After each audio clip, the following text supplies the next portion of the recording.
Bonjour à toi, cher spectateur. Autant le dire tout de suite, cette chronique ne sera pas très objective.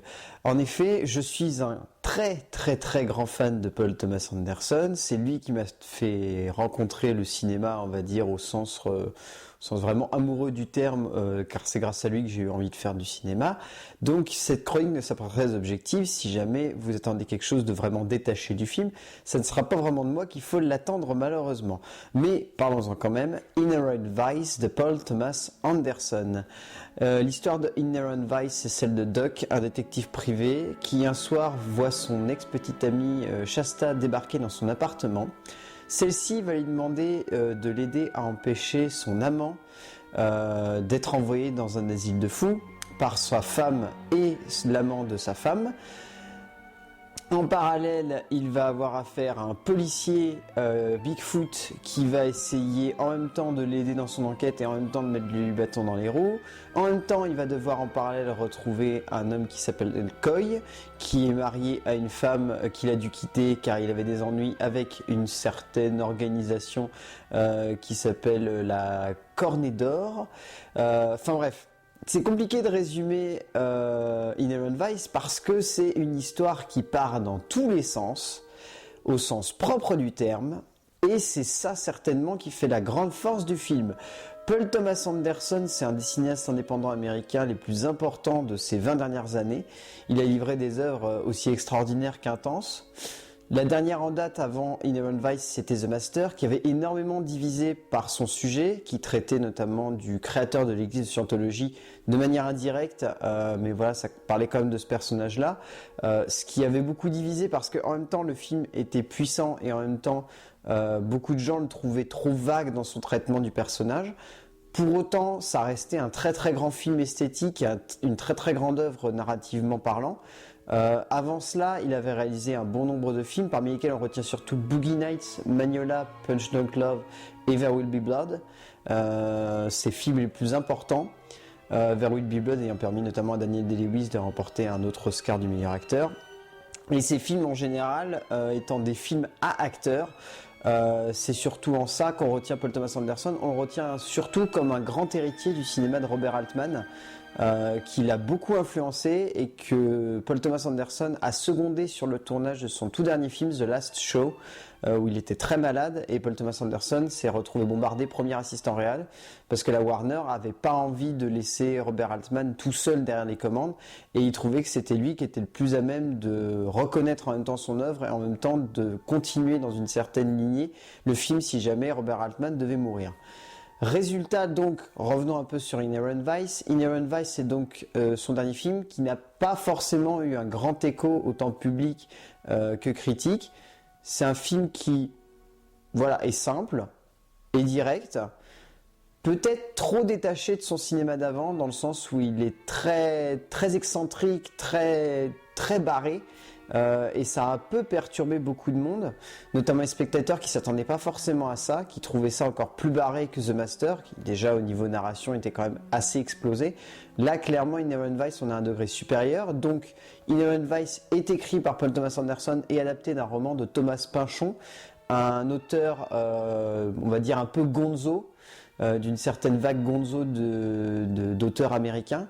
Et là, très clairement, on est dans le gonzo, on est vraiment dans un truc explosé narrativement, dans un truc barré, dans une période barrée elle aussi, les années 70. Et le personnage, résultat, c'est un excentrique pur et dur. Tout le monde le traite de hippie. Il n'est pas forcément montré comme la caricature de l'hippie, c'est certainement ça qui en fait sa force.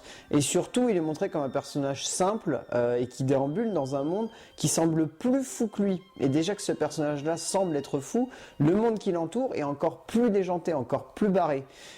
Là, dans ce film-là, Paul Thomas Anderson laisse totalement libre cours à son imagination. Il part en délire, il part dans des fantasqueries complètement folles, dans beaucoup de mysticisme et parfois de poétisme, à travers des séquences ou à travers des réflexions.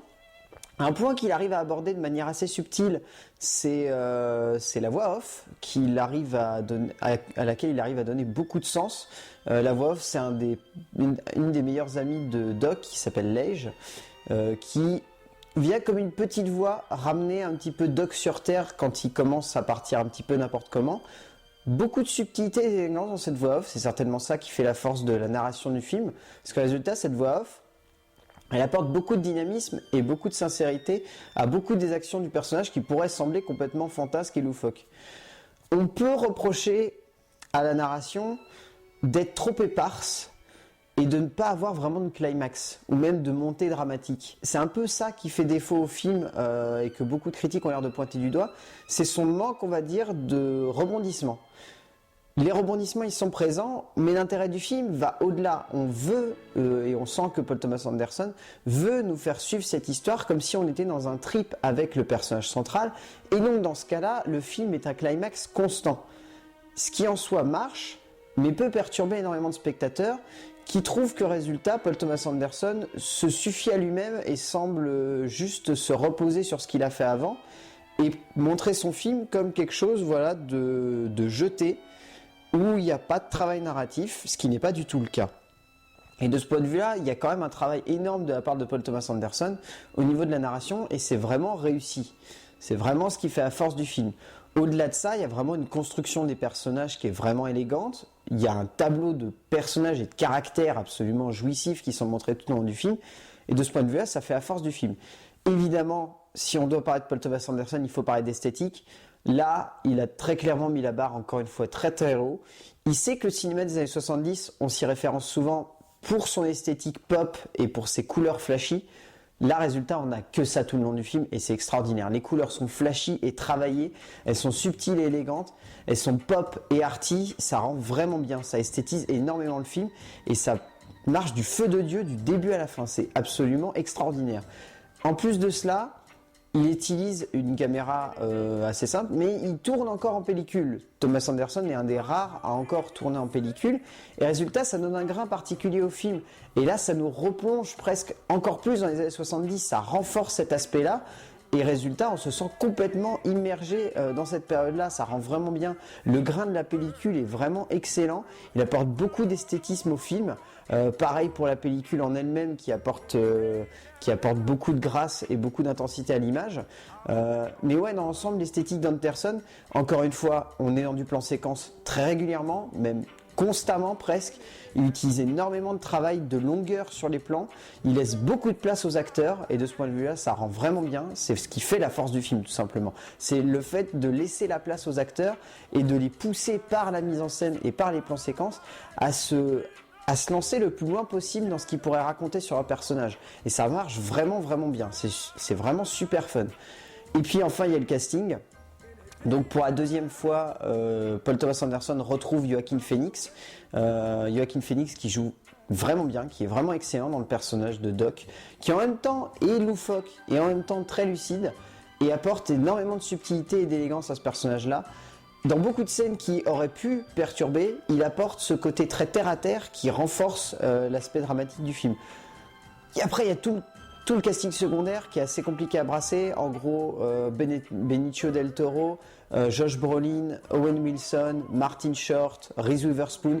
Tous ces acteurs-là, il n'y a rien à redire, ils sont vraiment excellents. Et Paul Thomas Anderson sait les mettre en évidence avec sa caméra. Et en plus, eux, résultat, leur jeu s'en retrouve complètement décuplé et complètement amélioré. Et c'est vraiment, vraiment intense. Ils sont vraiment tous bons.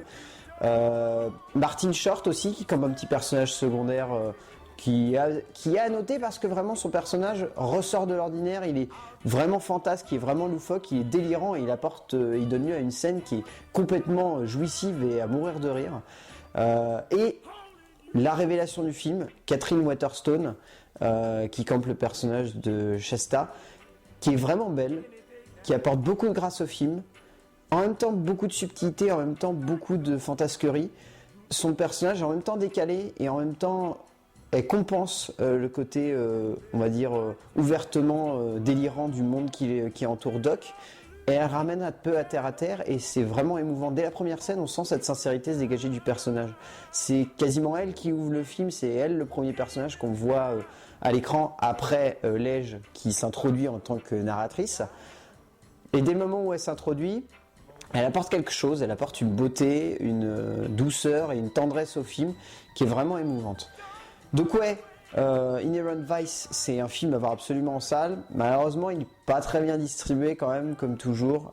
C'est comme toujours pour les films de Paul Thomas Anderson, étrangement.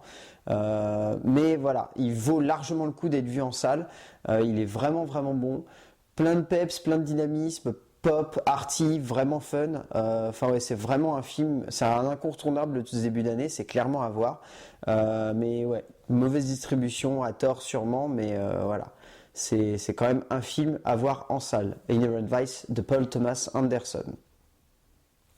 A plus!